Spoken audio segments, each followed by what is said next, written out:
Magabanan, folks. I hope those of you celebrating the holidays are having a great festive season with friends and family, and of course, doing hard math, because that's what life is about. Hell yeah, brother and sister. Can't forget the 3.5 ladies who actually watch this channel. Anyway, so today we have the integral from 0 to pi over 2 of e to the minus tangent theta d theta. And I've done a number of integrals like this. I remember doing something like e to the cosine of theta, e to the sine theta, something like that. So today I was thinking, why not tangent? It's a trigonometric function. After all, it should not be left behind. And it turns out the solution is extremely interesting, and there's going to be some use of a solution development to a differential equation using Green's function. So what exactly should we do to actually begin taming this beast?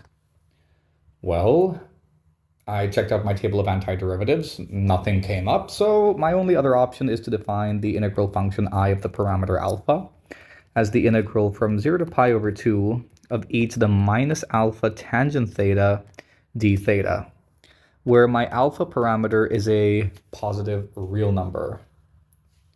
So the objective here is to differentiate the integral function with respect to the alpha parameter. So we have d over d alpha, integral 0 to pi over 2 e to the minus alpha tangent theta d theta. We'll switch up the order of the integration and summation operators and write this as the integral from 0 to pi over 2 of the partial derivative with respect to alpha of e to the minus alpha tangent theta d theta. Now, because we're differentiating partially, that means the only term that pops out of the derivative is going to be, well, the exponential function repeated. And because of the chain rule, we're going to have this extra factor of tangent theta with a negative sign. But that's not enough. I would much rather have a tangent square term over there. So if I differentiate again, I will have I double prime of alpha, in other words, d square I over d alpha squared, equal to integral 0 to pi over 2. Negative sign is outside there. But again, I will have this exponential function, and now the tangent function is also a constant because it's a constant for the partial differentiation.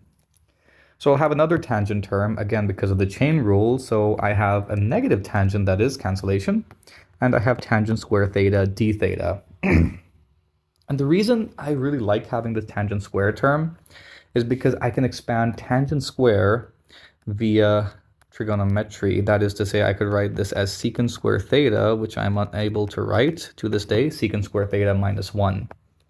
So this implies whatever I double prime of alpha is equal to something. That is the integral from 0 to pi over 2 of e to the minus alpha tangent theta times secant square theta d theta using the linearity of the integration operator. And of course, we have integral 0 to pi over 2 e to the minus alpha tangent theta d theta, which does look kind of familiar.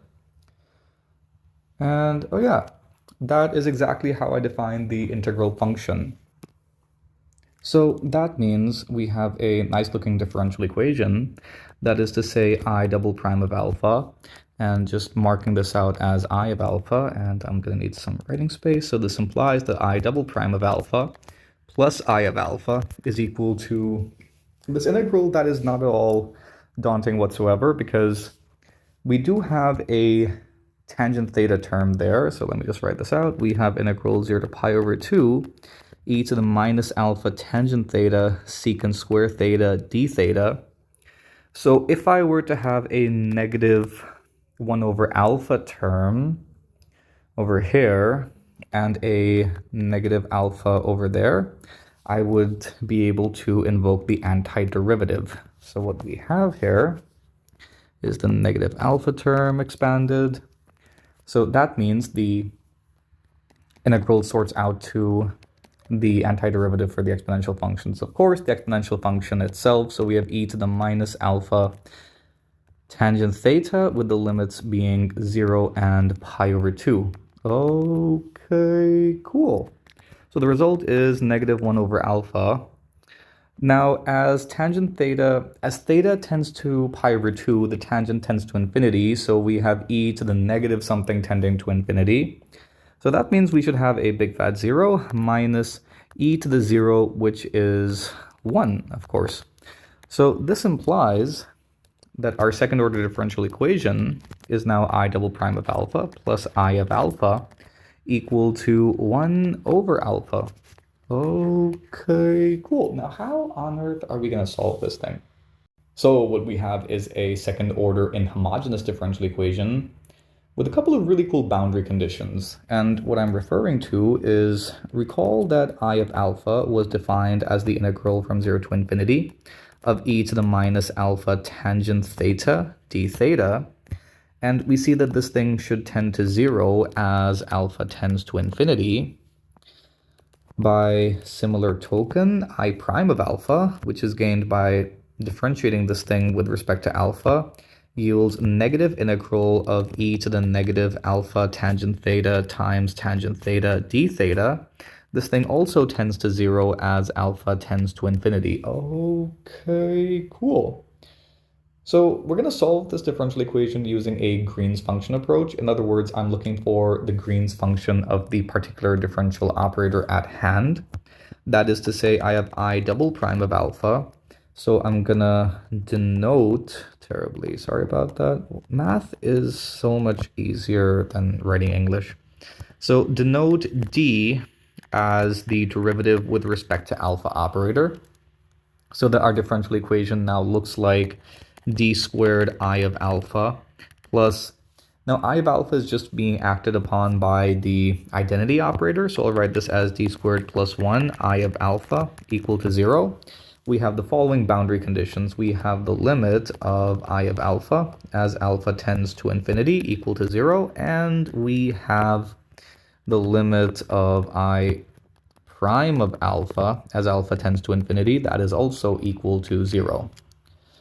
And we attempt now to solve for the Green's function g of alpha and t, which satisfies the differential equation d squared plus 1 of g of alpha t, terribly sorry about that, equal to Dirac delta of alpha minus t, which is just insanely cool as it is.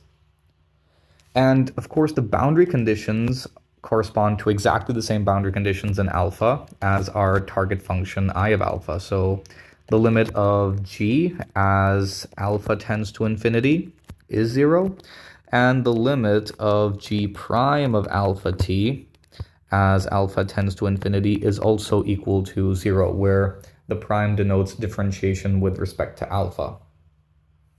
Okay, cool. Now, for alpha not equal to t, we have the Dirac delta returning as 0, so we have this really nice looking homogeneous differential equation, which is trivial to solve. Of course, we're going to get sines and cosines.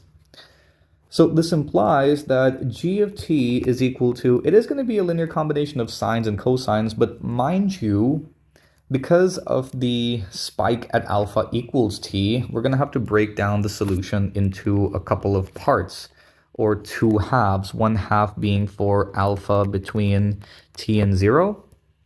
For that, we'll write a of t cosine alpha plus b of t sine of alpha. And for t being alpha greater than t, oh yeah, t being less than alpha, I'm just going to write this as alpha being greater than t to match the boundary condition I wrote above. We'll write the coefficients as c of t cosine alpha plus d of t sine of alpha. And this is where the boundary conditions come in really handy. For alpha greater than t, we can take this part of the function and let alpha tend to infinity. Now the limit of g of alpha t as alpha tends to infinity equaling 0 implies that since cosine and sine are oscillatory functions, they're not going to tend to 0 as alpha tends to infinity, of course.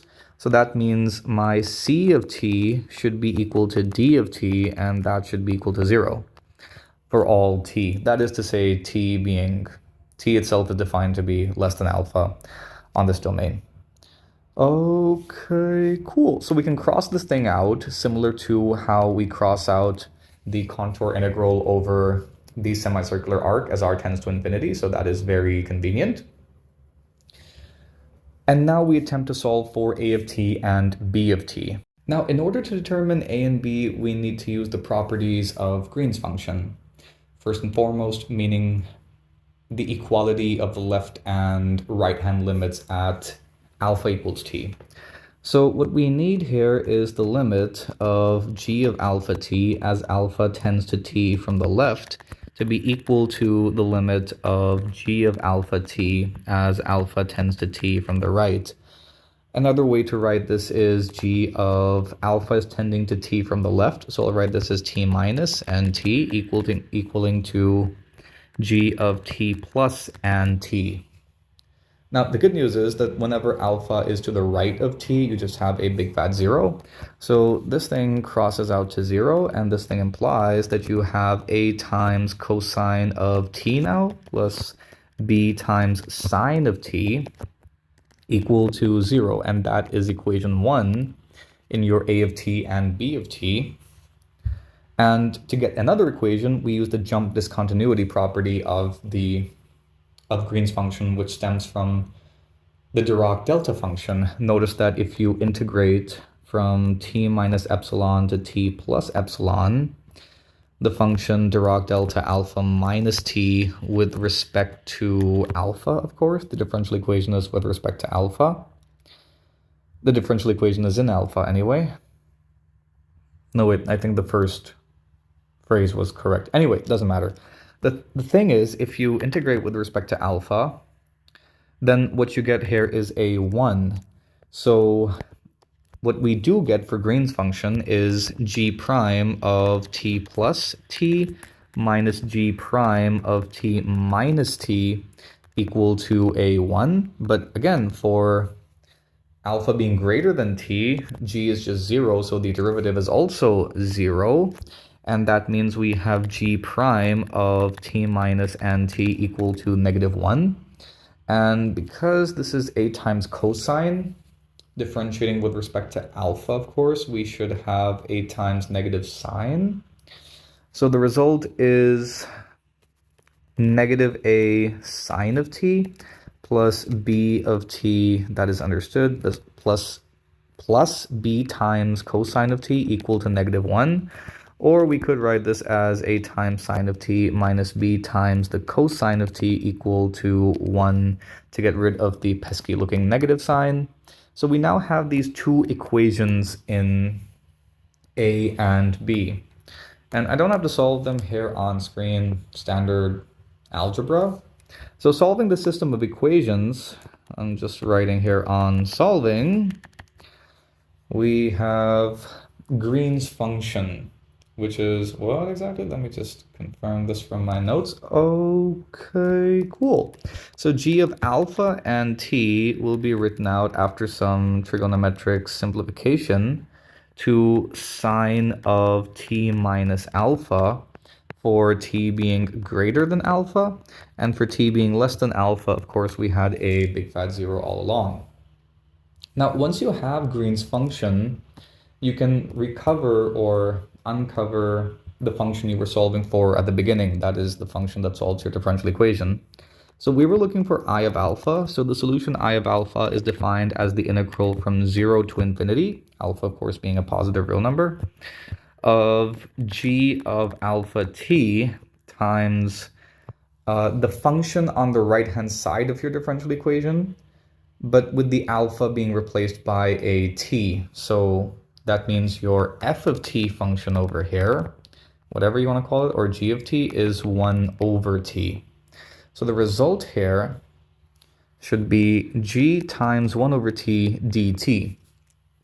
But g is 0 whenever t is less than alpha. That means we have the integral from alpha to infinity of g of alpha t times 1 over t dt. And of course, now that we have Green's function, we know that this thing is the sine of t minus alpha. So the result is the integral from alpha to infinity of sine of t minus alpha over t dt. And of course, the target case was t equal to 1, but we could expand this. You know what? Let's just expand this so we can write this as I of alpha. Expanding the sign gives us sine t cosine alpha. So that means cosine alpha outside, integral alpha to infinity of sine of t over t dt plus, or rather negative sine of alpha, integral alpha to infinity of the cosine of t over t. And this is cool because we have the results in terms of the sine and cosine integrals. And if my memory is correct, the negative sign is absorbed into the cosine integral itself. So that means I of alpha is equal to cosine of alpha times sine integral of alpha plus sine of alpha times cosine integral of alpha. So for alpha equal to 1, we have the target integral I equal to cosine of 1, sine integral of 1, plus sine of 1 and cosine integral times cosine integral of 1, that is. And I think a cool result would be for the case of alpha equal to pi over 2, because cosine pi over 2 is 0. So this implies that I of pi over 2, or the integral from 0 to infinity, terribly sorry about that, e to the minus pi over 2 times tangent theta d theta, this thing should be equal to sine of pi over 2 is 1, and we're just left with the cosine integral of pi over 2, a result that Wolfram Alpha agrees with. I hope you enjoyed the video. Be sure to like and subscribe. I hope you learned something from the video. Do drop me a follow on Instagram. Happy holidays. Thank you. See you next time.